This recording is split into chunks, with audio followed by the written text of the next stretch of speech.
As listeners to this show know, I like documentaries, I like big picture critiques of our problems, and I like positive solutions. And today's show and today's guest feature all of those. In 1997, Josh Tickell set out on the road with a biodiesel-powered Veggie van and a video camera and began filming what would eventually become known as Fuel, the 2008 Sundance Audience Award-winning documentary that investigates the possible replacement of fossil fuels with renewable energy. Over the course of his 11-year journey, Tickell traveled the world, going to over 25 countries. He authored 2 books, founded the Veggie Van organization, which was selected by President Bill Clinton as an inaugural part of his global initiative on climate change. The organization serves to educate people about sustainable energy. Welcome, Josh Tickell. Thank you, Terrence. Thanks for having me. I like listeners to get a feel for the people behind the work and the ideas that we talk about. So going as far back as you want, what was your path to, this issue that you're so focused on, these books, this film? Really, the issue for me, Terrence, was watching my mom get sick at a very early age. I grew up in Louisiana. Most people don't know this, but Louisiana produces the majority of the nation's gasoline. So that gas you're pumping into your car today, that came from Louisiana. And the result of that processing is a tremendous and acute amount of pollution. Poisoning in the air, the water, the food, of course, our ecosystem there. Well, that gets into people's bodies. So I watched my mom get sick and almost die of cancer. I watched my entire family there really, really suffer from these acute pollution-related diseases. And the area there is actually called Cancer Alley. Oh, yeah. I've had Diane Wilson on here a couple of times. You know, yeah. Diane wrote a book called Unreasonable Woman, and she is a shrimper in that area who has gone to bat against the plastics, petroleum industries, and so on. So, like Diane, I wanted to find a different way to bring energy to people. I mean, obviously, society wasn't going to stop, but it didn't seem to me, even as a child, that we had to sacrifice human life to have the basic thing that we all need, which is energy. You know, it runs our cars, it runs our lives, it brings food to our tables. So how could we do the things we needed to do without killing people? And that's what spurred this now 20-something-year quest. Well, 11 years of which has been filmed in the movie Fuel, which is playing here in Santa Monica, and spurred 2 books and a lot of other activities as well. Okay, so that's the background. Now, let's set up very quickly for people who are listening in at the top and might arrive where they're going before the end, the situation with the film right now, and then I want to go more in depth into the issue, then back to the film. Right, so the film is called Fuel.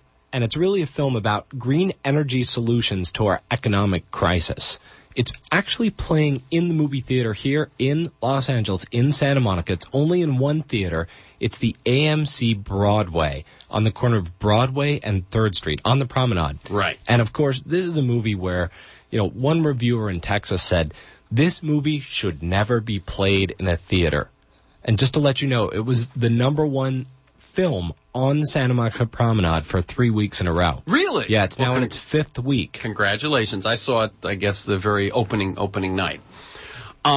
So you've got it in that one theater. Where else in the country right now? It's expanding into a few western cities. We're moving into Denver in a week and a half, Santa Fe, New Mexico, Albuquerque, Boulder, Colorado. These are one opening at a time type openings. Really, it would be great for us as filmmakers to have that big distribution deal where the movie goes out nationally, but we don't have it yet. So we are literally going grassroots, one city to another. And the amazing thing is how the audiences respond to this film. I mean, we don't spend a lot of money on advertising. In fact, we're not advertising at all in Los Angeles.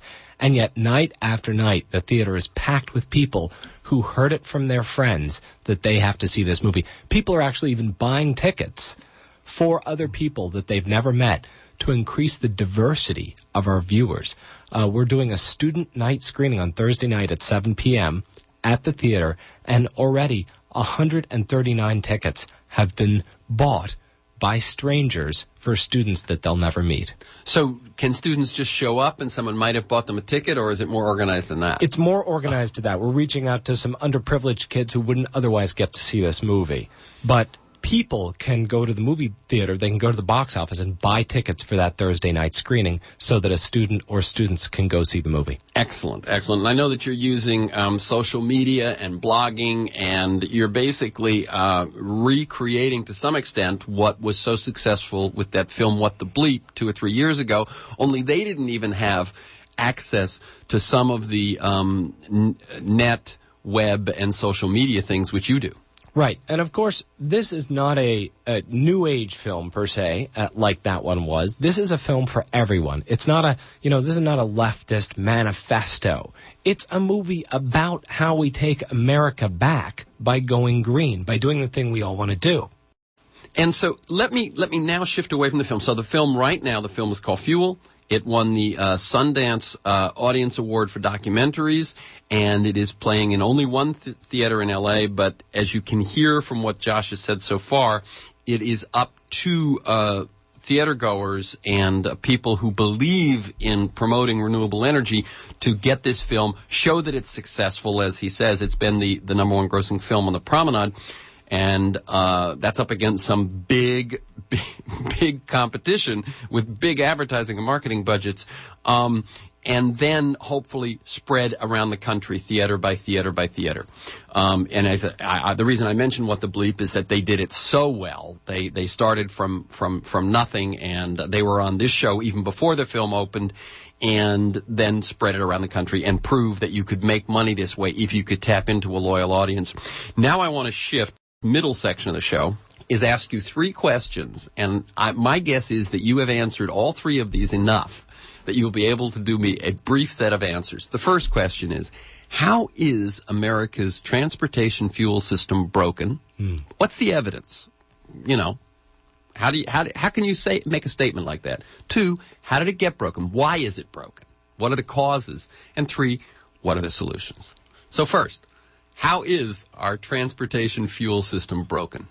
Well, look at your average plate of food. Your average plate of food is worth more in the diesel calories that it took to get to your plate than it is in the calories that you're going to eat. Meaning there are more diesel calories invested in getting that plate of food to your table than you're going to eat. And let me ask you a quick question for listeners. Diesel calories. Diesel calories is a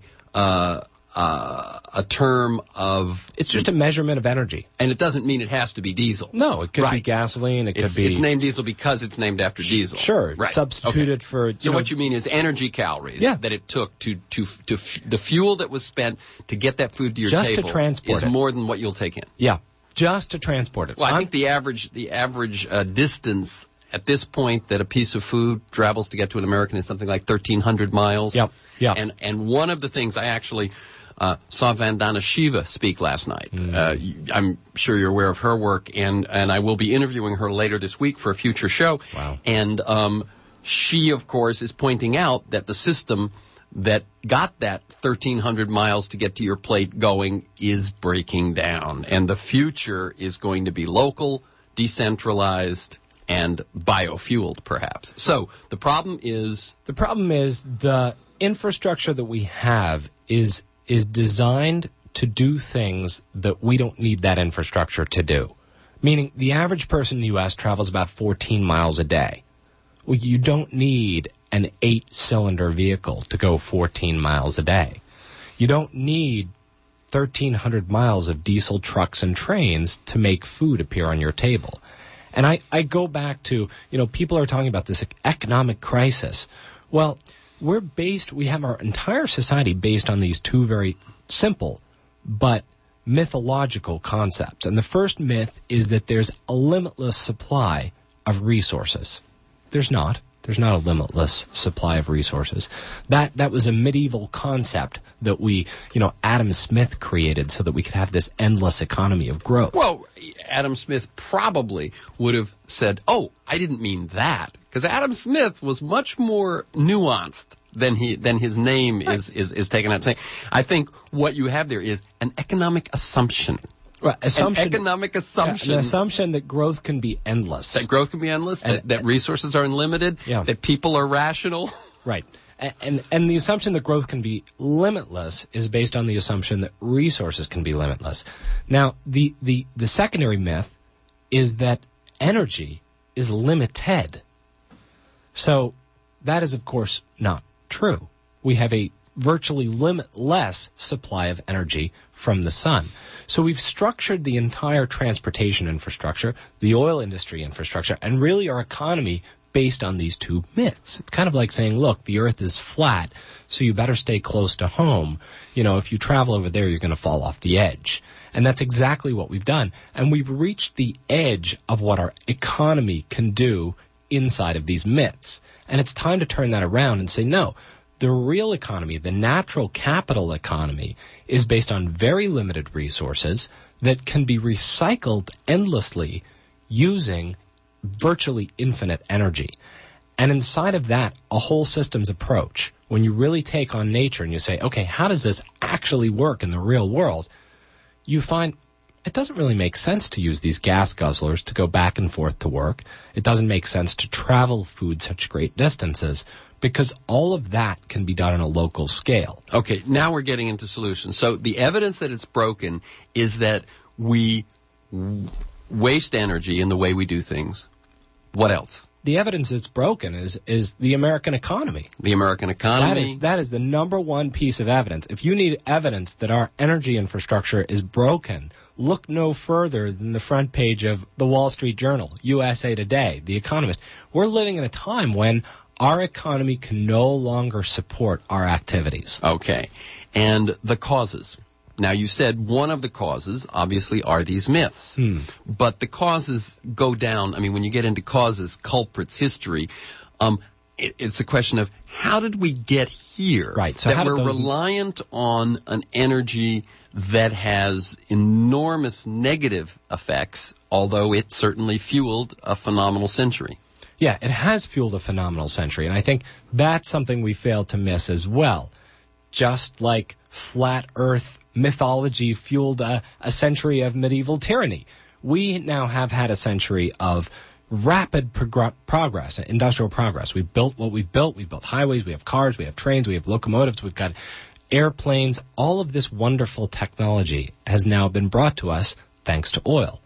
But that's over, and it's coming to a close.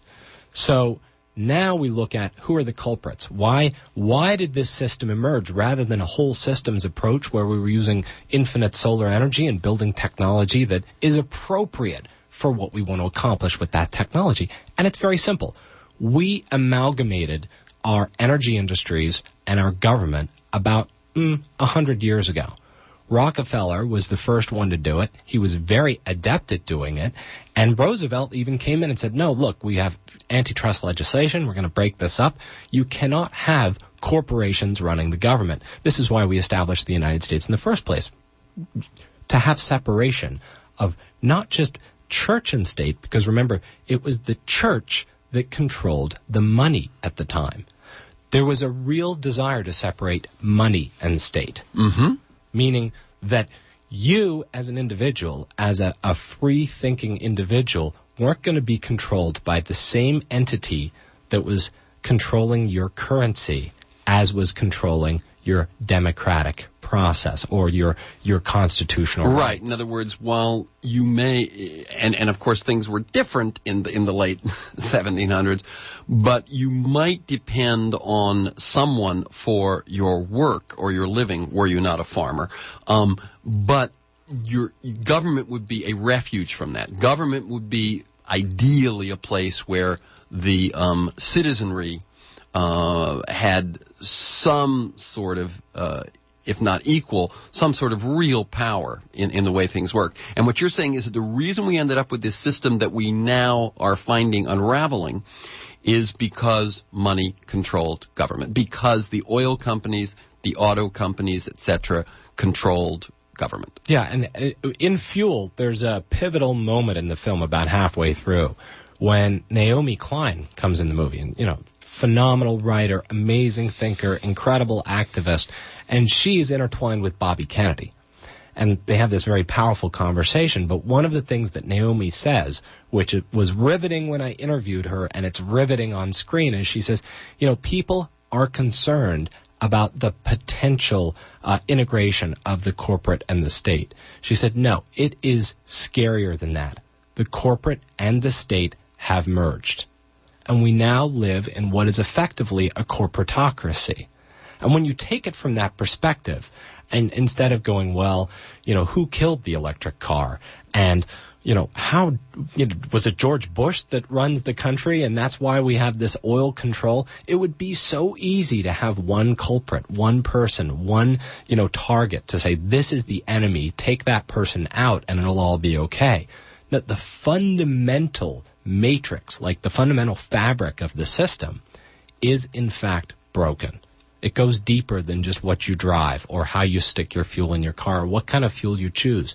It is the fundamental, how we elect officials, how they're paid, how the lobbying works, how it all comes together, the revolving door in Washington. Sure. What are the key solutions that you have discovered that are in your book and your film? Really, the biggest solution is voting with your dollars. We hear that a lot, but what does that mean? Well, the energy choices that you make are some of the largest purchases that you will have. The car you drive, the type of gasoline you use, where you buy your electricity, how much electricity you buy, and the food that you buy. Those make up the bulk of your purchasing decisions, and they're all related to fuel and energy. So the number one first solution that we talk about in the movie, and we talk about to people, is really look at where you're buying your fuel. I buy my fuel at Conserve Fuel here in Los Angeles. It's on the corner of San Vicente and Barrington. It's a non-corporate controlled fuel station. They sell biodiesel and ethanol. Are biodiesel and ethanol perfect fuels? No, absolutely not. But they are making an effort to get locally sourced fuel that's made by a local company that comes from local products that's all recycled. So you're keeping the money within your community, and that's adding to jobs, it's adding to infrastructure, it's adding to something other than this huge economic leak of $1 trillion that we're leaking out of the back of our economy that's going, to the military-industrial complex, that's going overseas. So the first thing is to take your dollars and put them back into the local economy. Same with your food. The farmers markets here in Los Angeles are incredible sources of that local food. And now we're seeing community-supported gardens popping up in Los Angeles. We have one in Santa Monica. I'm seeing them all over the city. These are incredible ways of using your time and your money and your resources to begin to build that thing that we used to know as community and as local economies. Excellent. By the way, Vandana Shiva, exactly the same message last night. Let me ask you this. I know that in something I've read that you said that that there were three pivotal moments as you were working on the film, 9/11, Katrina, but we won't have time for those. But the third was the biofuels, scare, upset, whatever happened, where biofuels was the hot thing and then it was the bad thing. What's happening right now? Where is the stage of that? And how is ethanol different from biodiesel? People have to realize, first of all, that when oil hit $148 a barrel, that caused a worldwide price hike in food. Oil is the basis of the food we eat. We put so much oil in the soil and fertilizers, nitrates, pesticides, phosphates. The seeds that we use, the GMO seeds, come from an oil-based infrastructure. We're eating oil. We're just transferring the energy through food. So when oil goes up, food prices go up. And maybe to us in the U.S., even if oil doubled, food prices may only go up 25%. Okay, a box of cornflakes, it's 50% more, 50 cents a box more. That's not a lot of money to the average consumer. But overseas, in Africa, in India, in South America, people starve when food goes up that much. So the worldwide food crisis was not caused by biofuels. It was caused by an oil price hike. And then, soon thereafter, biofuels were tagged as the ultimate spawn of Satan. They were the reason that kids were starving in Africa and Asia. I have to tell you, Josh, before that happened, interviewing Lester Brown, founder of World Watch, now with the Earth Policy Institute, he said that he could foresee a time when there would be a battle for food between poor people putting it on their plates and rich people putting it in their gas tanks. So, I mean, it wasn't just, it wasn't just people tagging it. I mean, there is a point at which that's true, isn't it? Well, not yet. We haven't seen that That's yet. right. So I get what you're saying. Is that the first spike in food prices that was blamed on it was not real. Right. I mean, it could happen, but it hadn't happened yet. Yeah, theoretically it's possible. And people have to realize, we're not using soybeans in the U.S. or in Brazil, for that matter, to feed people. 100% of those soybeans go to feed cattle, the same with corn. So that corn and those soybeans ride on top of the price of oil, not the price of biofuels. Biofuels are a byproduct of that process. So there's a tremendous collapsing of what people think is going on with what's actually going on. And yeah, I respect Lester Brown and all of those environmentalists who have that sentiment. I've been known to go to a couple of protests and, in my younger days especially. But the thing is, what we have to look at is there is a reality to how the oil and food world works, and biofuels do not factor into that world at all. In Europe, there were ads with gas nozzles coming out of the side of the TV and shooting orangutans out of trees, because there's this huge thing about deforestation for biofuels. Well, if you look at where deforestation is happening, specifically Malaysian palm oil was the big concern. Right. About 94% of Malaysian palm oil goes into margarine and fuel for India and England. So that's where it's going. Now, a little bit, like 4 or 5% of that started to get siphoned off into biofuels. And there was a desire to grow more Malaysian palm oil. A couple of things you have to realize about Malaysian palm oil. It takes 5 years before the fruit's usable. Second thing, all of the Malaysian palm oil plantations are being stuck on top of deforested land, which was cut down to make room for grazing for cattle. So the land is worthless. It's absolutely worthless.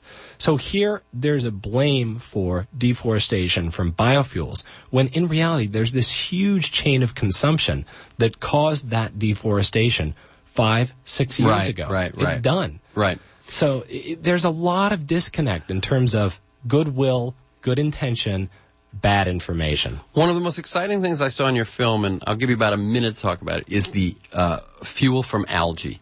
What's the status of that? How real is it? How soon does that come online? Fuel from algae is very real. It's in production right now in at least 3 facilities that I've personally seen, facilities that are making between 500 and 1,000 gallons of this fuel a day.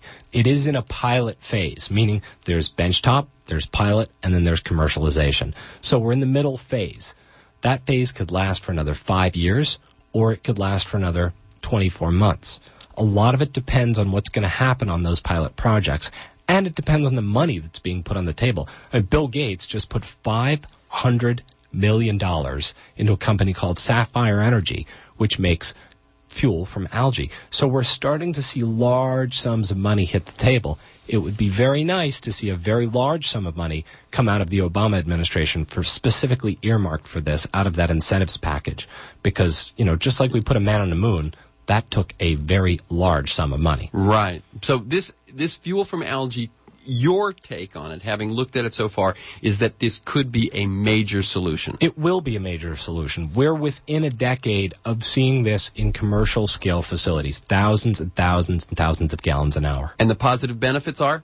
Positive benefits, no net increase in CO2. It can be grown in the desert. It can be grown from sewage. Americans make 1 trillion gallons of sewage a year. It is a fuel that works in current infrastructure, and you can make gasoline and diesel from this algae. Okay, I got to stop it there. The film is Fuel. The book is Biodiesel America. The website is thefuelfilm.com. The film is playing currently for one more weekend at the Broadway on the 3rd Street Promenade in Santa Monica. Go, tell your friends, keep them extending it. Thank you, Josh Tickell. Keep up the good work. Thank you, Terrence.